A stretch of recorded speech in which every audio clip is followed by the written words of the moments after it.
there's nowhere left to go. Nowhere. Except the oasis.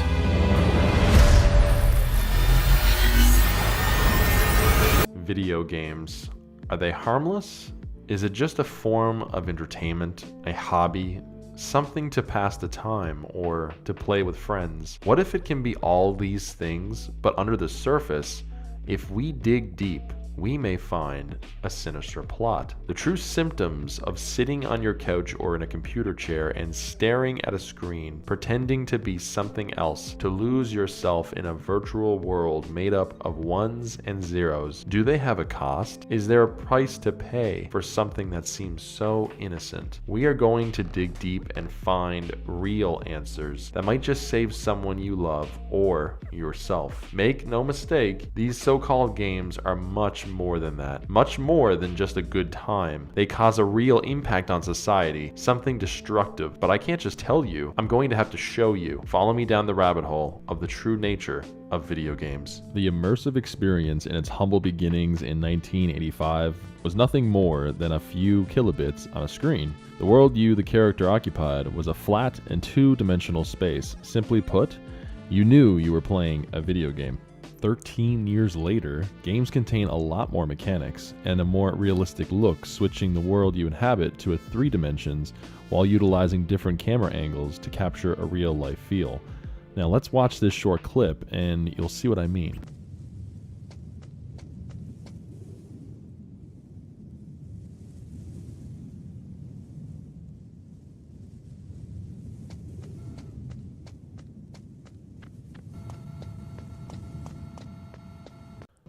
There's not much to say about this one. The world is now still within 3 dimensions, but now what we're focused on here, it's more about the graphics of the character and environment. Let's run through these clips to see the progression of how quick games are getting more advanced in how they look.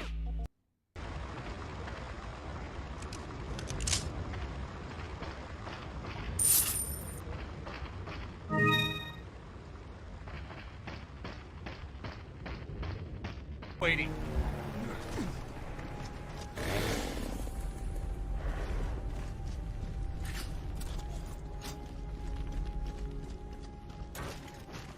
Okay, man, here we go. You still got it? I guess we'll find out, huh?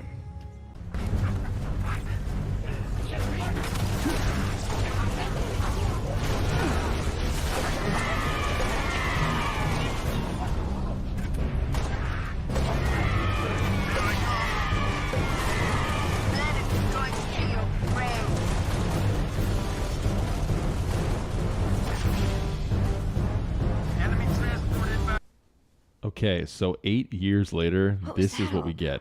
I know, right? Pretty impressive. We have pictures of her family on the wall next to the phone. And as you can see, you can actually see her reflection in the mirror. And the sound design really brings things to a whole new level here. It becomes a whole encompassing experience. You don't only have just the visuals, but also you can hear her footsteps as they walk across the floor on the carpet. And then also we have these interactive story beats. We start off here with a gorgeous vista from a high mountain looking over the vast landscape. And yes, this game world, you can explore every area of what you're looking at. This is what's called an open world adventure game, consisting of a person walking on foot while also being able to sail across the ocean, swim under the water, ride horses. This game in particular is set during 431 BCE in Greece. What we are watching here isn't the actual gameplay itself, meaning gameplay is the main event of the game of what you'll be doing. We're not a bird in this game. This is just a in-game cutscene, and so it's just showing the game world, and we'll basically be landing here in a second and showing the character that you'll be playing throughout the game. But we'll just end it here. Just wanted to show you the world and how beautiful it is.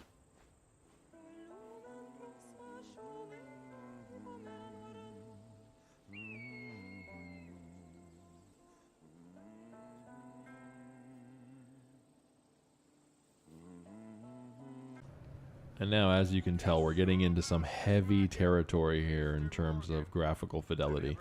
You can see all the particle effects from the snow, the horses as they're moving through the snow, leaving footprints behind them.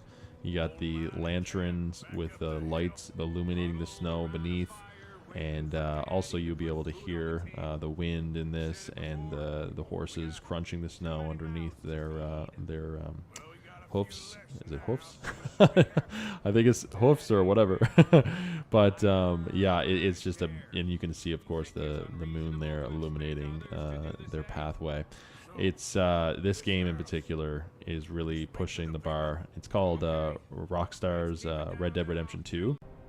And so this is a showcase of a game called The Matrix Awakens. And it is essentially for the next generation consoles that are now out. As you can see, it's a lot more, there's a lot more stuff going on here than the other games that I've showed so far. And that's because the processing power within those consoles are getting way much more insane.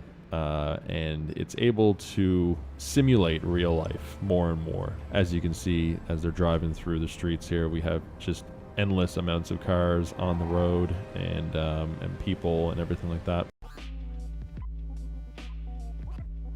Model to simulate the suspension of the truck and how the electric motors drive each individual wheel.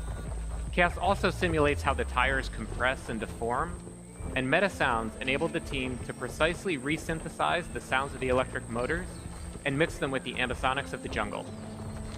But now, artists have the freedom to author more complex materials for extremely detailed use cases, like in cinematics and in film. So we're going to drive under this fallen tree here, and everything that you've seen up to this point was painstakingly hand-built by the environment team at Quixel. I could be one of many. 주인공이 덕대 나래를. Je pourrais être architecte. Ou guide. Quizá un artista. You create the narrative. I am metahuman. Video games carry wide, sweeping influence over a lot of people. Over 3 billion people now play games worldwide. Video games are one of the fastest growing industries in the entertainment business. In 2022, the revenue from the worldwide gaming market was estimated at almost $347 billion. Now, those numbers don't make a whole lot of sense until you compare them to the other segments of entertainment, like the movie industry, which that same year came in at only $77 billion. And if we take a look at the music industry globally, in 2022, only made $31.2 billion. I pump those numbers up. Those are rookie numbers. Let's take a look at who are making video games so popular. I have cracked the code truly on how to build a community, engage with your audience, and make you the best possible streamer that you can be. When you're starting out, try to have the viewer list open at all times so that if you see a brand new person come in, you can just say, hey, welcome to the stream. Thank you so much for stopping in. And that might encourage that person to talk to you and actually engage in the chat, and you might have earned your first follower for life. 12-year-old little army of toxic losers. Literally stop spamming. You ruined the chat. Suck my, you ugly ass bitch. Shut the fuck up, bitch. You're so stupid. Fuck.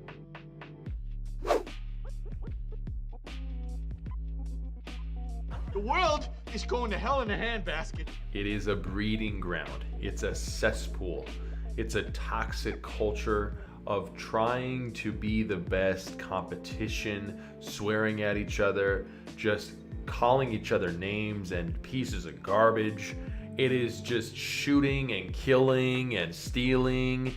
All of the terrible things in society, in the world that we're not supposed to be doing, we're let loose in these virtual worlds, and that gives people this just release of all this disgusting behavior and ways of living life.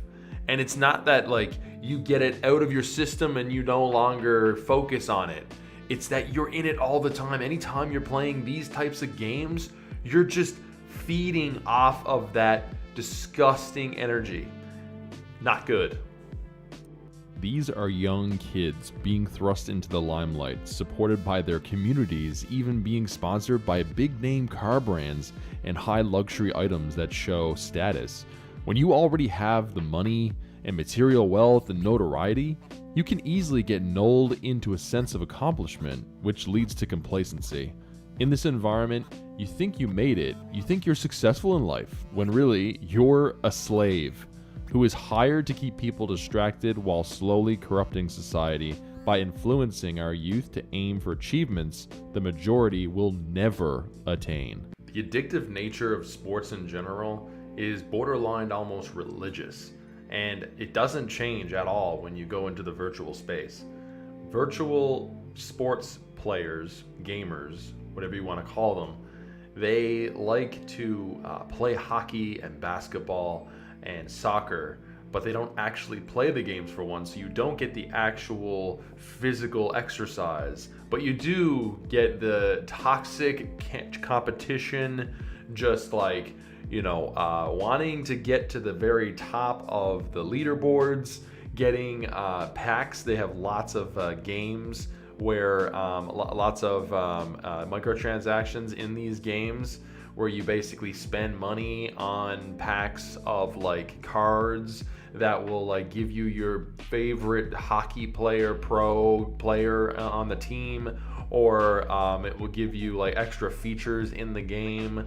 It's just really toxic. It's just really unhealthy and just a terrible setup. Today we're hopping into a full game of NHL 24 on the Superstar difficulty. I'm going to talk you guys through some of the new features as we see them, and of course give you my honest thoughts on them as well. So if you guys aren't familiar, NHL 24, the biggest change to gameplay I would say is this new, oh my, what a booming hip check that was, is going to be this new exhaust engine and the pressure system. Interesting with the kickoffs, he chose to not try to take that out and get yards. A conservative approach here from Dez. Does this mean he's going to try to milk clock in this first possession? Taking a look at Dez, the reigning Madden Bowl champion, his second MCS player in history to make 2 finals in his first 3 appearances. Other player to do that. This isn't a regular game. You can't come out here and throw it away. So I'm not upset with that conservative mode. And there's a lot of pressure on both these guys. I think the pressure's more on Henry guys in this matchup. You talked about checking that box. See, this is the problem that we have here. Those are literal kids, okay? And they're playing a game, a video game, okay? But the thing is these games are being supported. They're being propped up. They're being given belts like they're actually achieving something. And it's getting to their heads, obviously. And then when you have kids at home, when you have more, you know, young teenagers at home, even young adults playing these games and knowing that people like that exist, that you can go into the major leagues and get like a belt and get lots of money and get a reputation and all of that stuff by playing a video game.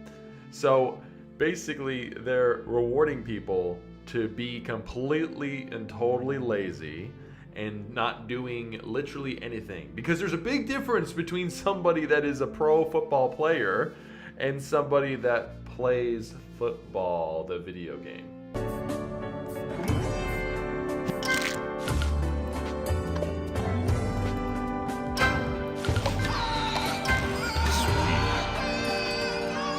So no Geomancer. I attempted to do something like this in the past, not necessarily a team with Amic, of course, and Gatekeepers, but something that will allow us to speed farm this dungeon. From the upcoming film Alita Battle Angel, please welcome Rosa Salazar and 2-time Academy Award winner Christoph Waltz. Yes, they have Hollywood actors that are supporting video games now. This is how big they're getting. They literally have their own rewards show, okay? Awards show. So you got your favorite actor in your movies, and then they're interacting and engaging with people that also play video games, and, you know, giving out rewards to these people, like game industries and stuff like that. So it's getting very popular, like very popular. Like when I said that it's literally every game industry, every industry in entertainment game industry basically destroys music and destroys movies and every other industry in entertainment. That's how big this is. That's how encompassing this is. It's big, guys. It's really big. Meaning it's going to influence you, influence your children, influence your community on a massive scale. And the question is this going to be something that is detrimental? Is it unhealthy? Are these influences bad? Well, keep watching the video. Mission: unlock Xbox Game Pass Ultimate. Drag dude, it's go time. Where's backup? Or grab Doritos for Xbox Game Pass Ultimate. Target triangulated. Or power up with Rockstar Energy Drink. Buy Dude, Doritos, or Rockstar Energy Drink and unlock Xbox Game Pass Ultimate.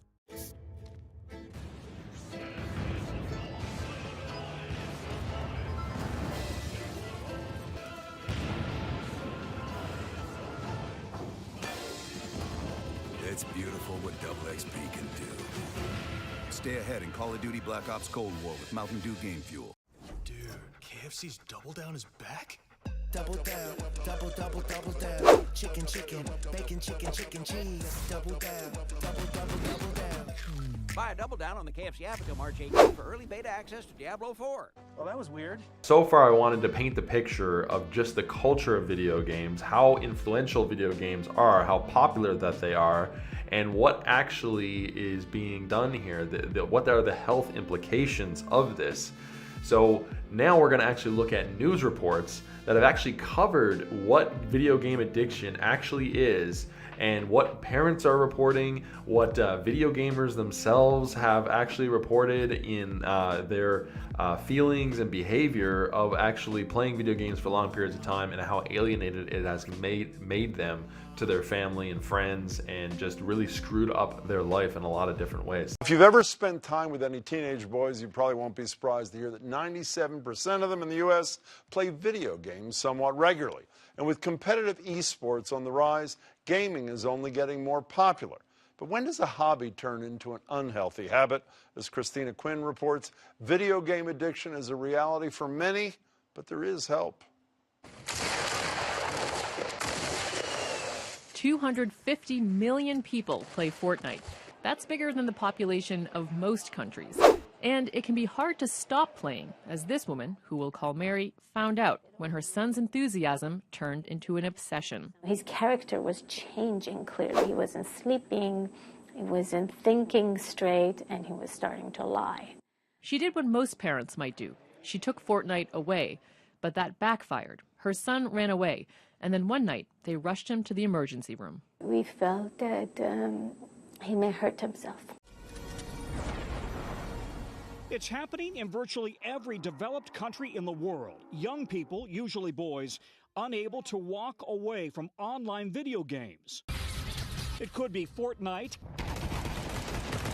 Counter-Strike, Minecraft, the list is long, as kids sacrifice family, friends, school, even sleep. That was a beautiful shot. With few friends around during COVID, 15-year-old James Reichert in Colorado turned to his Xbox for online gaming. But I got a weekly report and it said he'd been on for like 40 hours. Now his parents have had to set limits. He has to have his homework done and his chores, as well as maintain a 3.0 or higher grade point average. Then we will basically unlock the Xbox so he can play, because we're able to pause the Wi-Fi to it. Imagine a world where the line between reality and virtual realms blur, and individuals become lost in immersive gaming experiences. It's happening right now, and the consequences are real. Lives are being consumed by these virtual landscapes, and we can't just stand by and watch it happen. We're talking about addiction that's gripping minds and souls, taking hold of people who once enjoyed games casually. This is the main issue about video games. They are too stimulating. the fact that these graphics are getting more and more real, things are becoming more immersive. You're being able to hear everything, see everything, and it becomes more real the more time passes, because faces, eyes, the environment, all the vehicles, the way that they actually move across the roads, all of these different things are immersing you further and further into the worlds, so you become so stimulated that it's the worst drug imaginable, okay? If you think that you could take like heroin, for example, right now, and you'd have a really great time, you'd really love it. It would be fantastic. It would be the greatest experience of your life. But do you think you should keep doing it? Do you think you should even do it at all, even though it's really good? Even though it feels good? There's a lot of different things that feel good that we shouldn't have anything to do with, and video games are one of them. Back in the day when video games were just platformers, when they were ping pong, and when they were Mario or, you know, a racing game with like a couple of pixels, that stuff was easy because it was easy to put down because there wasn't much to it. But now games are so complex, they are worlds that you get lost in.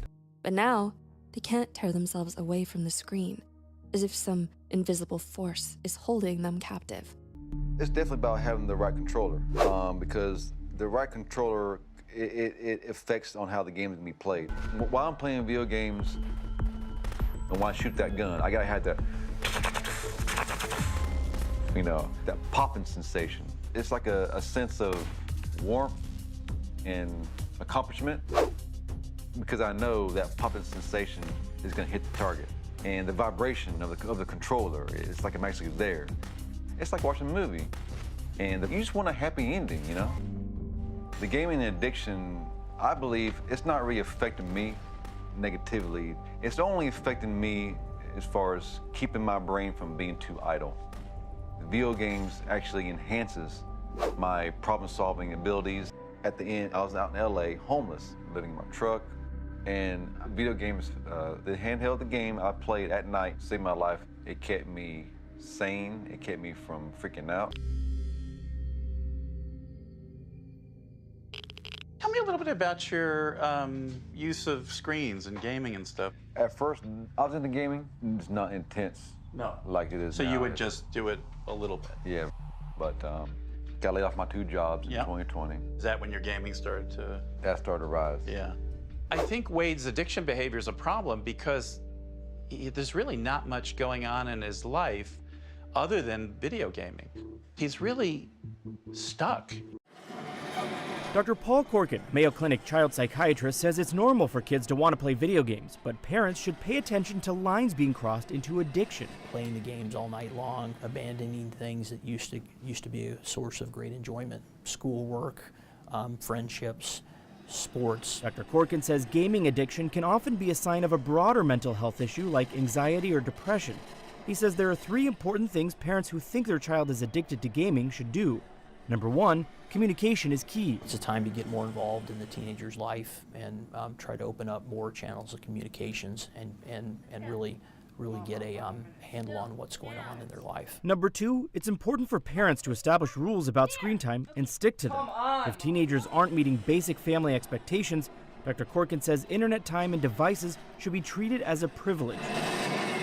When you quit or take a break from gaming, it's common to experience different withdrawal symptoms. These can be things like cravings and urges to play, headaches, mood swings, and it can feel very intense and overwhelming. So today I want to talk about the different types of withdrawal symptoms that you might experience after you take a break from gaming. When it comes to gaming, there are 8 different types of withdrawal symptoms that tend to be the most common. The first type is cravings and urges or even compulsions to play games. You can find yourself just constantly wanting to play more and more and more, and if you're not playing at all, constantly feeling like you want to. Next, you could experience irritability, mood swings, anger, or even frustration. One minute you're feeling good about not gaming and the next minute you're really angry about it. You find yourself just more irritable around friends or family or with your partner. You can even experience sadness or depression or even anxiety. Especially if you're moving on from gaming for good, it's very common that you'll experience a sort of grieving process. This sadness can come from the place of realizing that, maybe you are only quitting now and you should have quit earlier, or even really grieving the fact that you're moving on from an activity that has been very meaningful to you. It's also common to experience lethargy or feeling like you need to sleep a lot. Sometimes this could be happening because you haven't been sleeping a lot, you've been staying up all night playing video games, or you just haven't really been moving around very much because gaming is very sedentary. So it's common that you might experience lethargy or just a lack of energy, but just remember, this will pass over time. Now, if you're taking a break from gaming, one of the most common withdrawal symptoms that you will experience is boredom. Boredom can come from the fact that gaming was taking up all of your time, and so now you don't really have other things to do, or it can even come from just a lack of mental stimulation. Gaming is very stimulating, it's a challenge, you have a lot of different things going on in the game. And so if you're not playing games, well, real life can feel like it doesn't have that same level of stimulation. This can also mean that you feel a lack of purpose. You don't really know what you need to do next in life, whereas in a video game, it constantly guides you along the journey. You can also feel FOMO, a fear of missing out. You see your friends continuing to progress in the game. You feel like other people are getting further ahead and you're missing out on all of these experiences.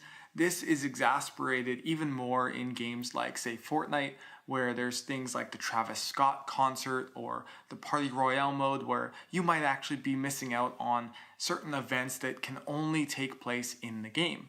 Now, although this is a true experience and a lot of people might be experiencing this, just remember that while gaming, you are also missing out on a lot of different other experiences that you can only get by not gaming. And so it does work both ways, and this is really important to just have a good mindset and good perspective about it. It's also common to experience preoccupation or kind of constantly thinking about games or when maybe you get to play next. There are certain beliefs and rationalizations that you might have about gaming that could come from the financial investment you've made, the sunk cost fallacy, the loss aversion, where you want to continue to play to feel like you're getting more and more value out of the money that you've spent, or say you've bought a lot of skins or you have other items that you've really invested a lot of money or time into achieving, then you will feel like it was all for nothing. There's a big process that you're going to go through, which is just coming out of the sort of gaming specific beliefs that you have and the rationalizations and really having to work through them. And this isn't just exclusive to gaming, this kind of happens anytime we're making a big change. And finally, the last type of withdrawal symptom that you might experience are nightmares or even headaches. I know when I quit gaming, I had a bunch of nightmares about me playing, and it's kind of a bit of a weird experience. I have a video specifically on nightmares and dreams about gaming, and so you can check that in the description below. But I've also had a number of reports from people sharing that they've had really intense headaches. And how much time are you wasting in these game worlds, you might ask? Because every genre has a different maximum time you'll be spending to complete the game. And so there are some games that go for hours. There are some other games that go for a lot more hours. I don't want to spoil it. I want to show you guys firsthand so you guys can get the gravity of what I'm talking about here. And hopefully we're actually going to get into a little tiny chart to show just kind of how on a day-to-day basis how much time can be spent playing video games, which would sacrifice other things that you can do with your time that's more productive. Call of Duty Modern Warfare is one of the most popular video games of all time, supporting an 8-hour-long main story single-player mode and endless online multiplayer gameplay. Now let's have a look at a clip from a gamer YouTuber talking about how long it takes to acquire everything in the multiplayer portion of the game. What up guys, Fojo here, and today I'm coming to you with a COD video, a Call of Duty video about how long it would take you to unlock all the different attachments, all the guns in Call of Duty in order to have all of them at your disposal and be able to use all the different pieces of the game. But I'm going to kind of go over some of the numbers and some of the things in the game here just to give you an idea of how long and how much time it would take you to do this. And so going into this, there are 44 guns in Call of Duty right now, and there are a total of 935 levels as a whole with all of those weapons, which means you're averaging about 21 to 22 levels per gun on average. The rate at which I play, it takes me I can get about 1 to 3 levels per game, depending on how many kills I'm getting that game, and I generally get 15 to 40 kills on average between that. If you're taking into account that each game takes about 15 minutes, if you're playing quick play with all the different types of gameplays in there, you can assume that it takes about 15 minutes per game without including a bunch of outliers. So I'm generally going to get about a level and a half to maybe 2 levels per game if I'm playing well. That means on average I get about 8 levels an hour. To complete one gun's levels, you're basically going to need 2 to 3 hours to complete an entire gun and unlock all the attachments for it and be able to use everything, which in turn means that it's roughly going to take 117 hours to unlock all the guns and attachments in Call of Duty. And now, having said that, I'm not including camos at all. This is just the attachments and weapons themselves and how long it would take to get all of those done. And this is again an average of my gameplay. The Halo series is also one of the most popular video games as well, and its main story campaign is 10 hours. But just like Call of Duty, the real time wasted in this game is found in the multiplayer component of the game. Halo Infinite Multiplayer, for example, takes about 85 weeks or 1.6 years to complete everything in the multiplayer.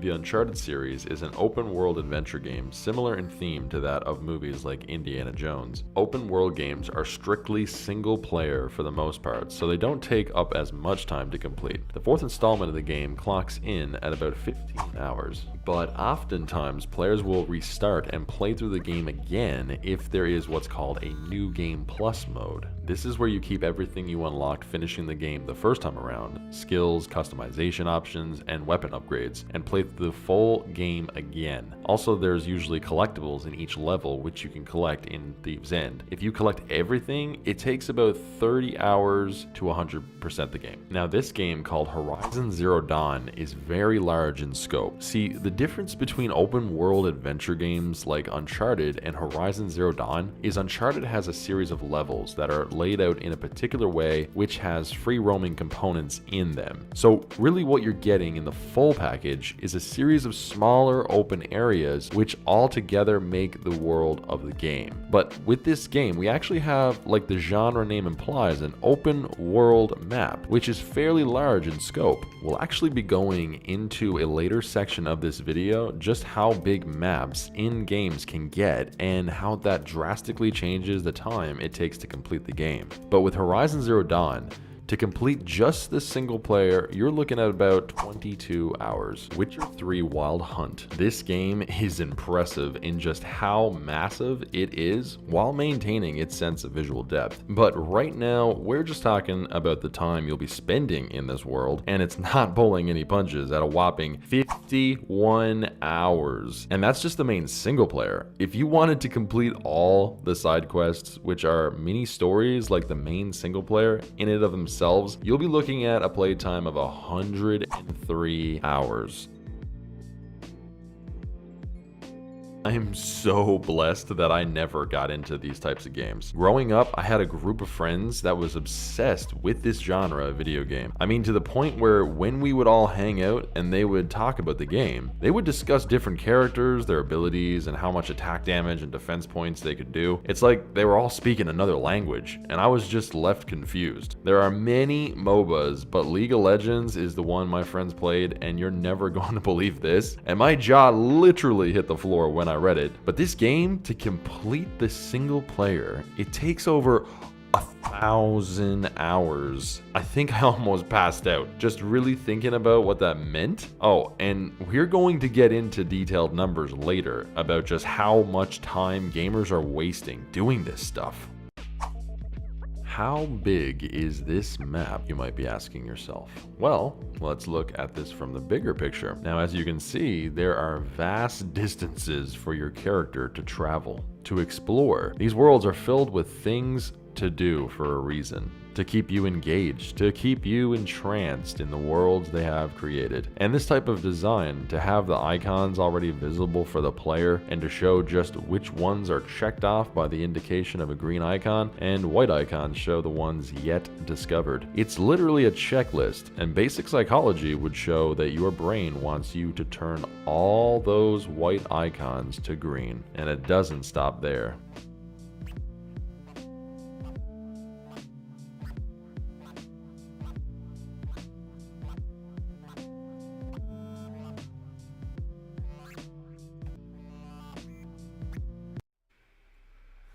And so now we're going to get into some heavy territory, because there's really no way that I can relay this to you, the seriousness, how gravitas this type of thing is, without showing you.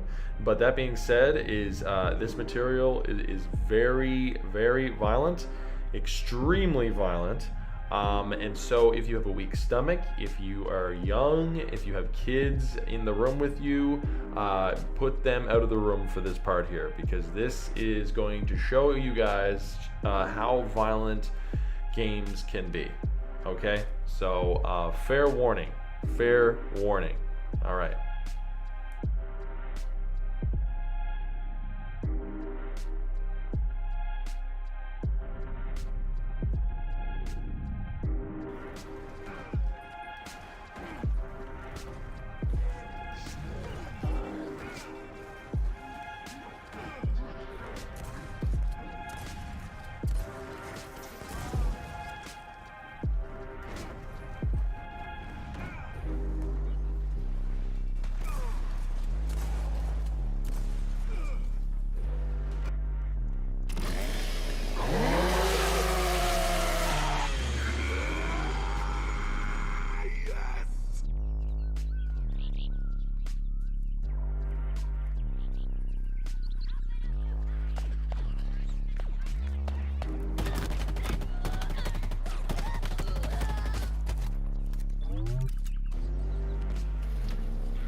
You didn't see me?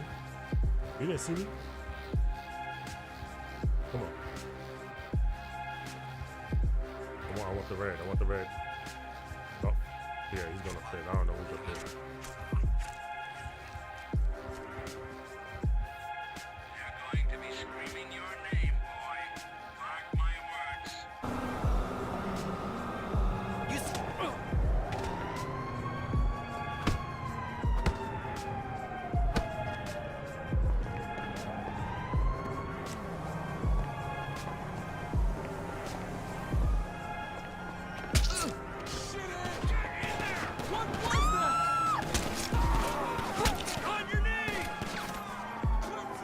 That one's hard to watch. So now we are going to talk about morality, about good and evil in video games, of making the right choice, or are you going to be an ass and do the wrong thing?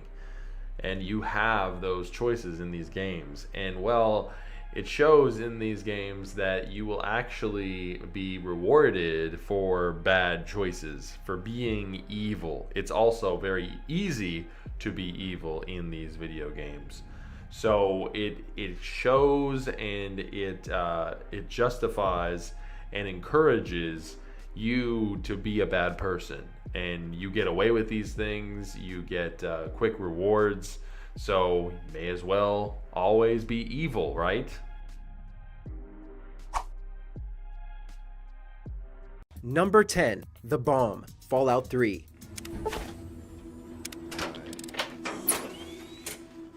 After sending you into a post-apocalyptic wasteland, Fallout 3 quickly lets you choose how you wanted to survive, making nice and building alliances, or taking names and kicking ass. In most karma-based games, achieving the status of true evil requires hours of work and a steady procession of nasty choices, but Fallout 3 gives players the chance to become irredeemably awful early on. Finally, someone with a modicum of civility and common sense. When you arrive in Megaton, a town built around an undetonated nuclear bomb, a shady figure offers you a handsome reward for pressing the big red button. Take him up on it, and you'll not only enjoy a hefty payday, but you'll also get to know what it feels like to blow an entire town off the face of the earth.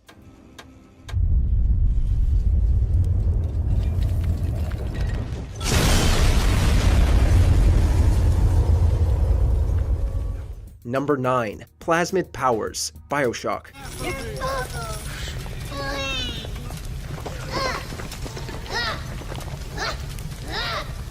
BioShock decided to really test the moral fiber of its players by asking them a simple question. Will you kill this kid if it means you can shoot bees from your fingertips? Given that BioShock's world is an underwater nightmare filled with dangerous lunatics and murderous diver suits, the temptation to do whatever it takes to max out your plasmid powers is pretty strong.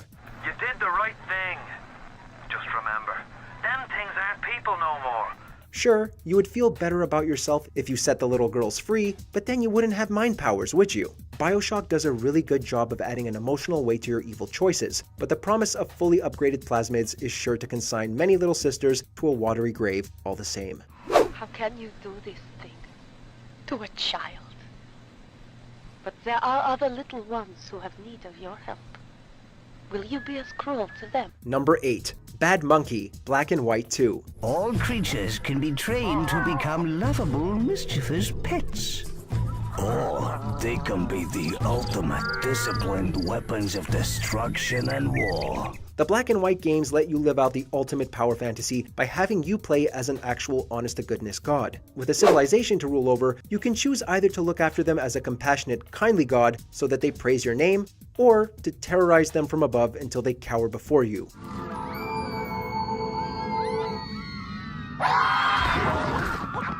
Rather than acting directly though, you'll rely on a creature to act as your stand-in. Over time, not only will it grow to gargantuan proportions, but it will also begin to reflect your ethical choices. So whether you play with the upstanding moral character of a noble lion, or the shameless bloodlust of a ravenous 8-foot-tall killer demon monkey, you'll see that reflected in the game. Number 3. Become a Demon King, Fable 3.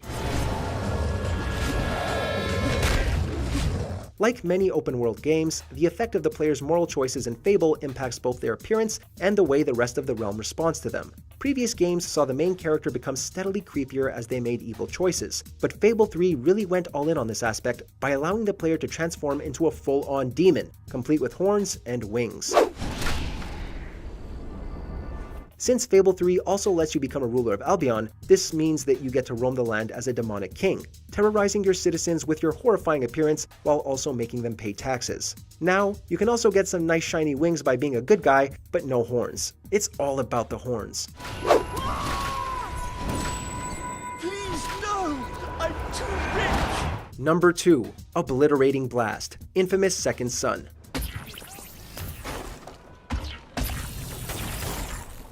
Sometimes, it's important not to overthink these things. It's a blast. It obliterates. It's an obliterating blast. Each game in the infamous franchise lets the player unlock a series of elemental powers and use them to become either a shining superhero or a monstrous supervillain. Play nice and you'll unlock a restrained, environmentally friendly selection of moves. Play nasty and you'll get some much smashier powers. In the first game, where all your powers are electrical, being bad eventually unlocked Arc Lightning, which was a tremendous way to zap a whole lot of people. In Second Son, which features powers based on everything from neon to concrete, it includes the aforementioned Obliterating Blast, which, once again, obliterates whatever it blasts. Really, we can't emphasize that enough. Number 1. Force Choke, Star Wars Knights of the Old Republic. Shut up, old man. Your time is over. The age of the Jedi and the Republic is no more. This is the age of Darth Revan and the Sith. The battle between light and dark has been at the heart of the Star Wars franchise ever since Darth Vader tried to recruit his son over to Team Palpatine. In Knights of the Old Republic, players finally got the chance to make that choice for themselves. Would they join the honorable ranks of the Jedi, or be swayed by the destructive might of the dark side? With the death of the Jedi, the rebirth of Darth Revan will be complete. The second option really is quite enticing. Sure, fear leads to hate and anger and suffering, but it also leads to lightning powers and badass red lightsabers, so that's really not such a bad deal, is it now, Yoda? Best of all, you get to do Vader's iconic Force Choke.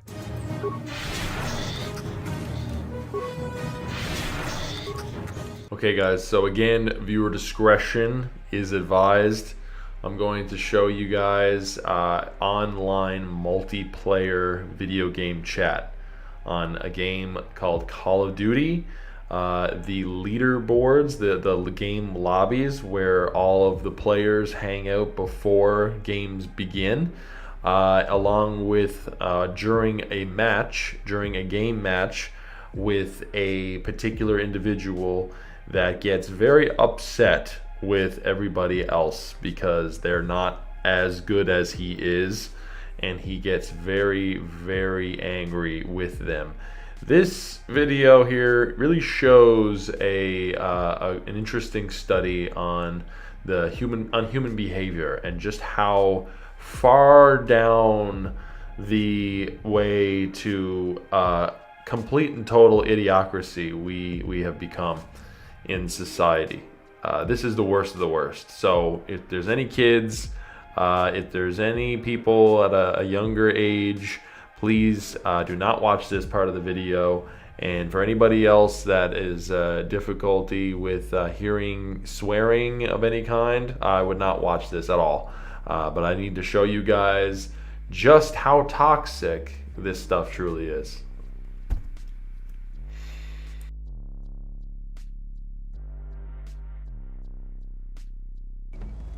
Yeah. Just letting you know you guys are fucking camping faggots. I had to get on my fucking speakers to tell you guys that. It's pretty fucking embarrassing how much you guys are camping faggots. You guys don't want to say anything else? Camping fucking faggots? You guys are talking up a fucking storm, huh? Is anyone there? Well, I'm here. Fucking your asses up. You guys got any fucking thing else to say? I'm a camping faggot. Ready for deployment. That's why I'm winning, I'm bitch. I gotta fuck. Look at you! Look at you in the fucking goddamn bushes! Enemy UAV.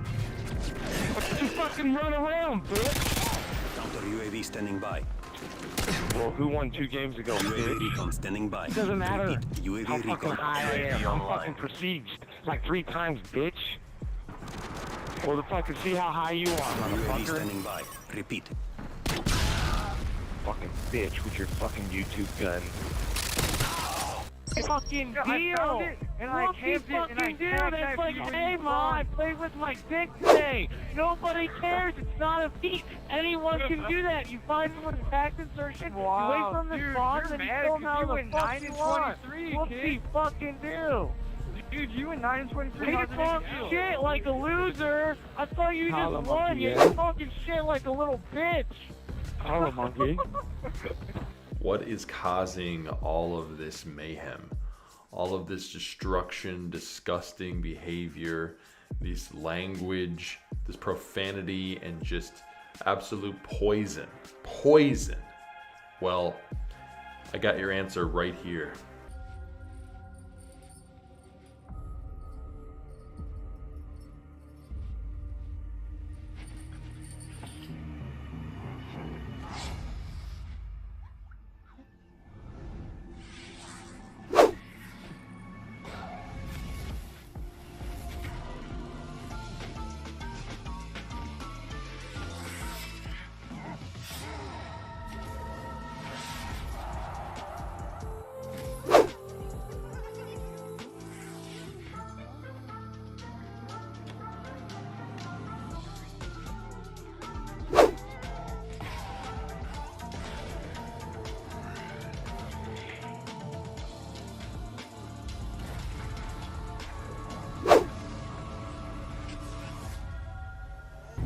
Circle of death is where he resides.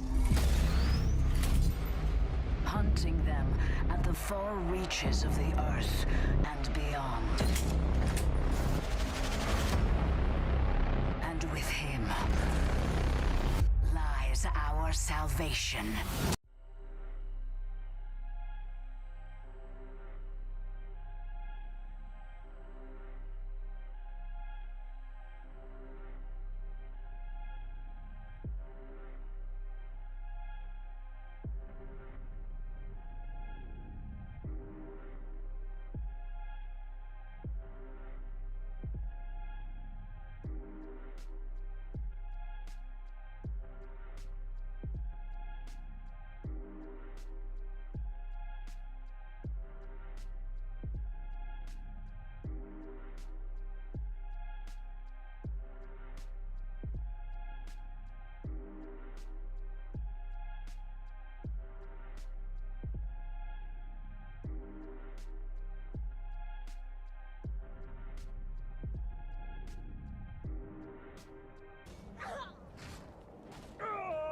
If you wish to gain Boethiah's attention, you must slay a thrall upon her shrine.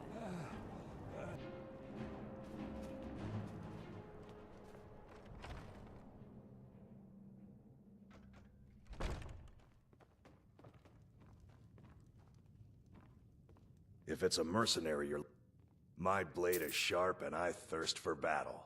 Onward, then.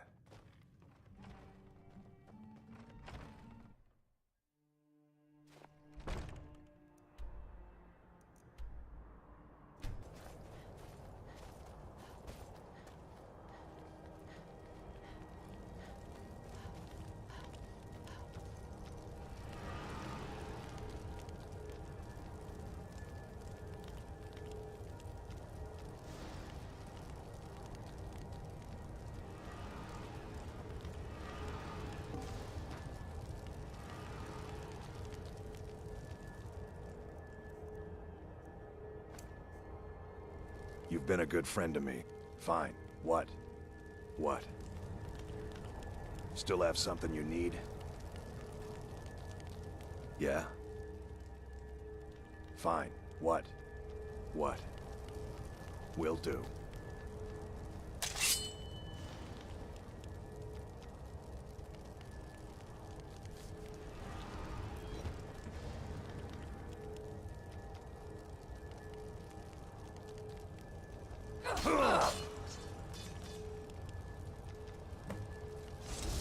Oh, look. Wearing flesh is so distasteful.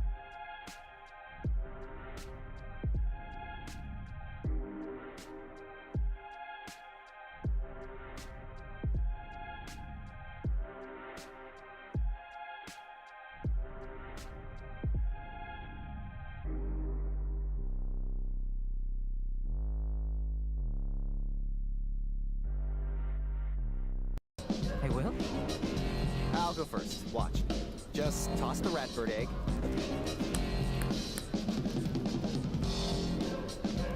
Into the cup. When a cup's been dunked, opposing side drinks it.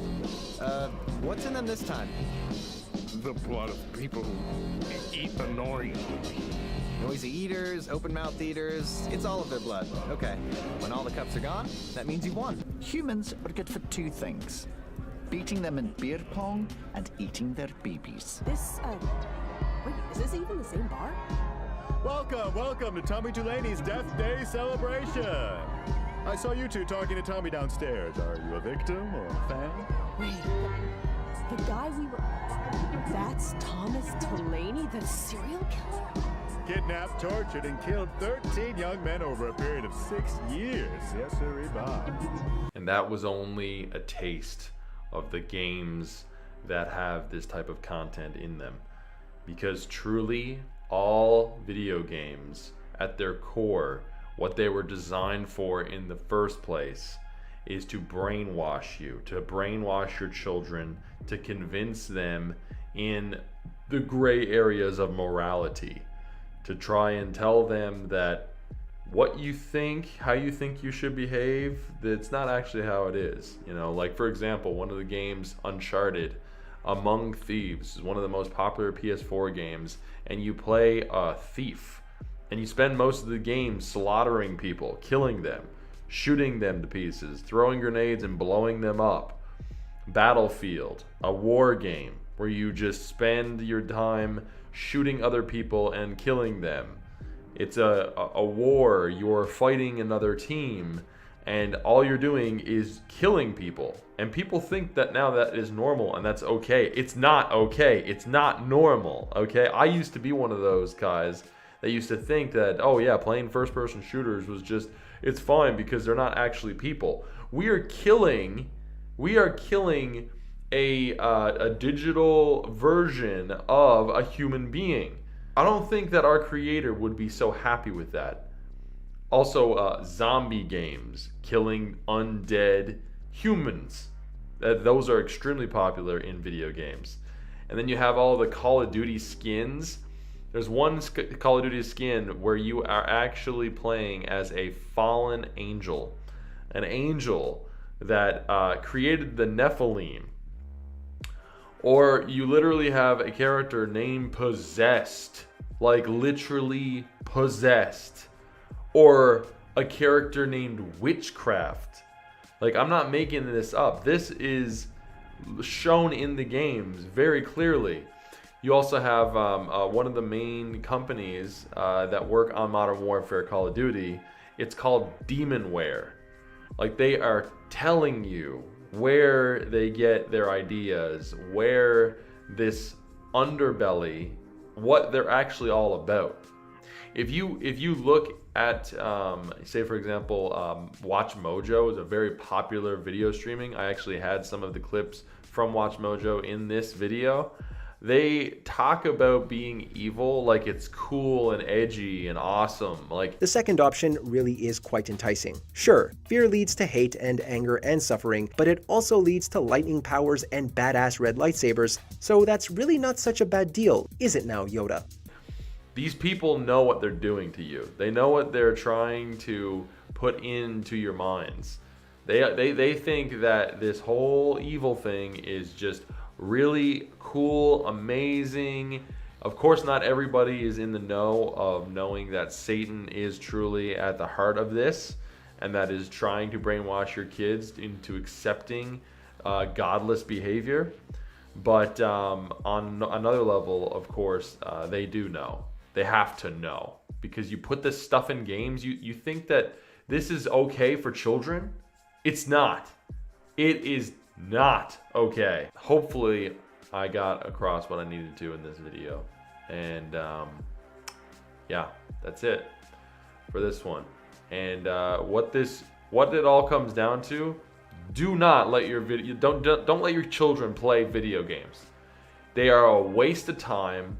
They are just slowly corrupting your minds, corrupting every fiber of your being, your moral character, your behavior. You start changing into another person, okay? This is not right. The days of Pong and Frogger and Super Mario Brothers is gone out the window, okay? We need to totally protect our children from this garbage. Anyway, as always, God bless.